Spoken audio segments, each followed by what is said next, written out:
काल उद्धवजी कोकणामध्ये होते आणि विशेषतः सावंतवाडीमध्ये होते।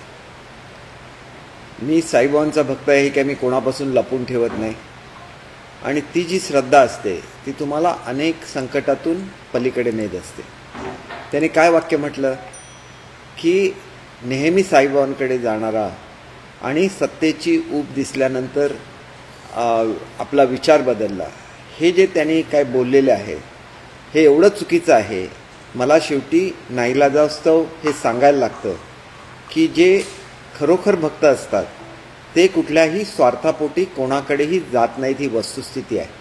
आणि त्याच्यामुळे तुम्ही जी वस्तुस्थिती लपवून ठेवलेली आहे महाराष्ट्रापासून, मी स्वतः साईबाबांना साक्ष ठेवून हे सांगू इच्छितो की उद्धव साहेब बोलतात हे 100% असत्य आहे। ते एक भाजपबरोबर पुन्हा जाणार होते आणि एवढंच नाही तर ज्याचा उल्लेख त्यांनी केला की सत्तेची ऊब लागल्यानंतर साईबाबांचे भक्त बदलतात म्हणून, त्यावेळेला ज्याला आमची निश्चित झालं सगळं आणि त्यावेळेला मी मातोश्रीला बसलेलो होतो आणि माझ्यावर आणि सुद्धा एक गृहस्थ होते जे सर्व आमच्या ह्या प्रक्रियेमध्ये होते उद्धव साहेबांची आणि मोदी साहेबांची गाठ घालून देण्यामध्ये। त्यावेळेला उद्धव साहेबांना नेहमीच गंमत करायची सवय असते, त्याप्रमाणे म्हणाले की आता नवीन राज्य येणार आणि ह्या राज्यामध्ये तुम्ही मंत्री असणार। त्यावेळेला मी त्यांना स्पष्ट शब्दात सांगितलं की तुमच्या हाताखाली मी कधीही मंत्री होणार नाही। कोकणचा मनुष्य हा नेहमी स्वाभिमान बाळगतो। मी कधीही मला शिवसेनेमध्ये घ्या म्हणून सांगायला गेलेलो नव्हतो।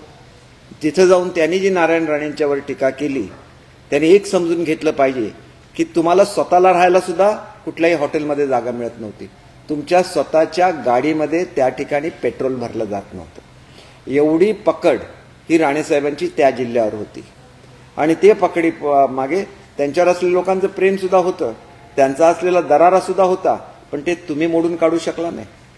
सर्व शिवसैनिक गेलेले होते राणेसाहेबांच्या बरोबर। किती मतं मिळत होती तुम्हाला शिवसेनेमध्ये? शिवसेनेला किती मतं मिळत होती? ॲव्हरेज काढून बघा, प्रत्येकाचा रेकॉर्ड आहे की नाही? नगरपालिकेमध्ये किती मिळत होती, जिल्हा परिषद निवडणुकांमध्ये किती मिळत होती? सगळी मिळून 40-45 हजार मतं मिळत नव्हती। त्यावेळेला मी राष्ट्रवादीमध्ये होतो, तुम्ही मला आमदार नाही केलं, मला आमदार सावंतवाडीच्या जनतेने केलं आणि मी पूर्वीसुद्धा आमदार होतो। आणि मी ज्यावेळेला अध्यक्ष होतो राष्ट्रवादीचा त्यावेळेला राष्ट्रवादीला जवळजवळ 1,55,000 मतं मिळत होती सगळ्या ह्याच्यामध्ये आणि त्यावेळेला राणेसाहेब काँग्रेसबरोबर होते आणि त्याच्यामुळे काँग्रेसला जवळजवळ 1,85,000 ते 1,90,000 मतं मिळत होती।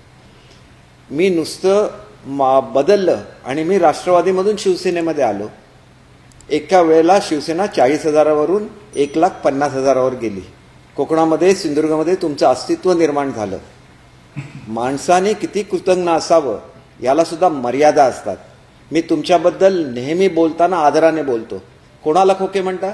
4 पिढ्यांची श्रीमंती आहे माझी आणि मी तुम्हाला त्यावेळेला सुद्धा माझ्याकडे ज्यावेळेला मागितले गेले इलेक्शनसाठी पैसे त्यावेळेला सांगितलं होतं की आमच्या संपत्तीचे रेट कमी आहेत, सध्या रेट कोसळलेले आहेत, मी तुम्हाला पाहिजे तेवढे पैसे देतो, परंतु काही मुदत दिली पाहिजे। जे लोक कोणाकडून पैसेच घेत नाहीत ते तुम्हाला पैसे कुठून देणार हा प्रश्न असतो आणि म्हणून याच्या पुढे कधीही खोके म्हटलं तर ते सहन केलं जाणार नाही। मी स्पष्ट शब्दामध्ये सांगतो। एक तरी असं